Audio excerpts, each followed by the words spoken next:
Hi, I'm Emma Warren, and we're here to talk about George Demure. Hello, I'm George Demure, and I'm talking with Emma Warren. So, George, let's start by finding out a bit about your name.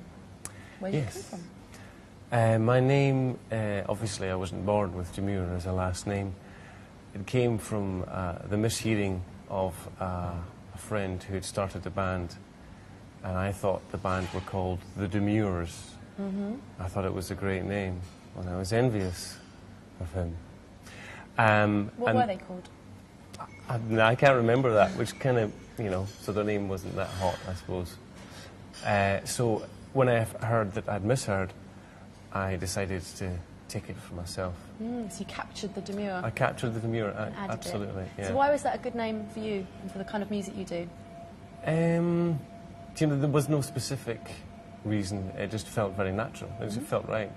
Yeah. I mean, people, I think the names people choose for their kind of artistic endeavours are quite telling. What other names have you used in the past?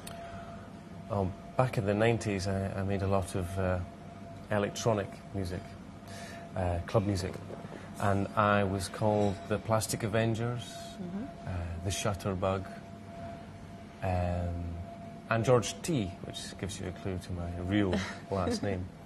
So the kind of music you were making back then, what kind of, I mean, you mentioned it was electronic music, it was dance music, but kind of whereabouts in the canon did it fit? In the canon, house music, absolutely, and strongly influenced by old Chicago and New York styles, but with a sort of a healthy nod to soul music, really. I've always been a lover of northern soul, so that came out as well. And Detroit as well, the sort of instrumental, epic sort of music. It's interesting because that Chicago house kind of sound, the sparse, electronic, soulful thing comes through in the new stuff you're doing as well. A little bit, yeah. I think everything I've done in the past bleeds through to what I do now. You know. So the first records that you put out came out on Output, didn't they, around... That's right. 2002? That's 2003, I think, or maybe... yeah, there was a sampler, and I had a track on that. Called New Confrontation, rigid now in its stylising, but yeah, it came out again towards the end of last year. That's right, and it was very well received. It was. What was your favourite thing that anyone said about that record? Oh, saying anything about any of the records is great. Yeah, no, just positive things are always nice to hear, encouraging, so yeah, they were all good, absolutely. And what did you like about Output as a label? Output were a very good label, free reign, essentially, as regards what do you want to do for artwork. I actually got my wife involved in the artwork for the second release on Output. This was the stitched. That's right. Laura's an embroiderer by trade. Because your wife, Laura Leese, is a that's right, yeah. kind of very well-respected fashion designer, isn't she? Yeah, fashion and art, absolutely, yeah. And she embroidered my face. Literally, that must have hurt. Yeah, absolutely.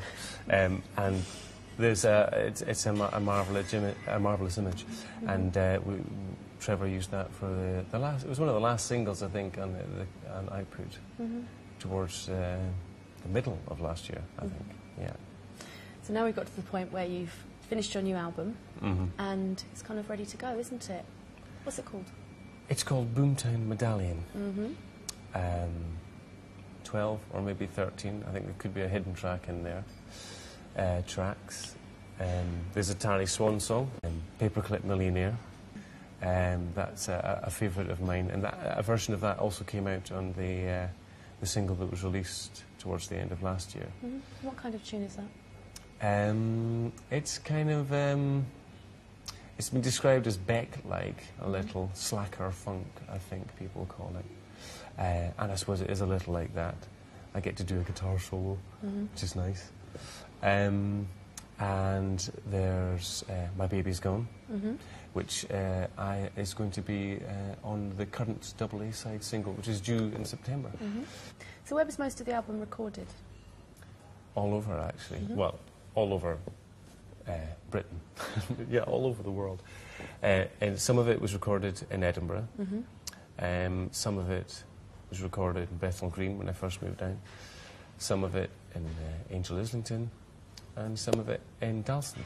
If people come and see you at a gig or at a club, they can expect something energetic. Energetic, yeah. I mean, it's lively, it's exciting, it's hooky, it's catchy, but it's not flowery. It has teeth, I suppose. And although there are influences from the sort of the 60s soul era, there are also influences from essentially modern electronic producers there as well. And it's lively and it's fun, really. What else is happening? I'm going to work with a couple of producers, which I'm very excited about, as it takes some of the weight off. I'm not Brian. Well, I would love to be, but I find it to do everything, to write and to sing, and to. It's very nice to have. I've noticed other ears and other people involved in the production and arrangement. So you're enjoying having other producers involved in the mix. Who would be your dream team, dead or alive? My dream team, I'd have to pluck from both, I think. I think musicians-wise, Elvis Presley's backing band from the 70s. Not Sun Studios. Well, the Sun Studios too, but the work that they did with Graham Parsons, I think is fantastic. And in the booth, I'd like Brian Wilson and Carol Craig. And I think that mix would be probably unworkable, but it would be nice to try. What about all-time musical favourites? Which are the things that kind of you go back to time and time again? I was very lucky. My mother, when I was 8 years old, gave me her Dansette, which is the little portable suitcase record player, and her record collection, which consisted of lots of 7-inch singles and albums from essentially the mid to late 60s and early 70s. So a big influence on me would be the Stones, the Beatles, Motown. I think in particular Painted Black by the Rolling Stones had a lasting impression on me.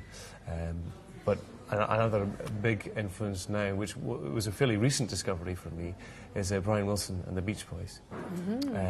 Although I knew of them, obviously, and was aware of their hits, the slightly deeper aspect, especially found on albums like Pet Sounds and Smile, and some of the later material, affects me deeply.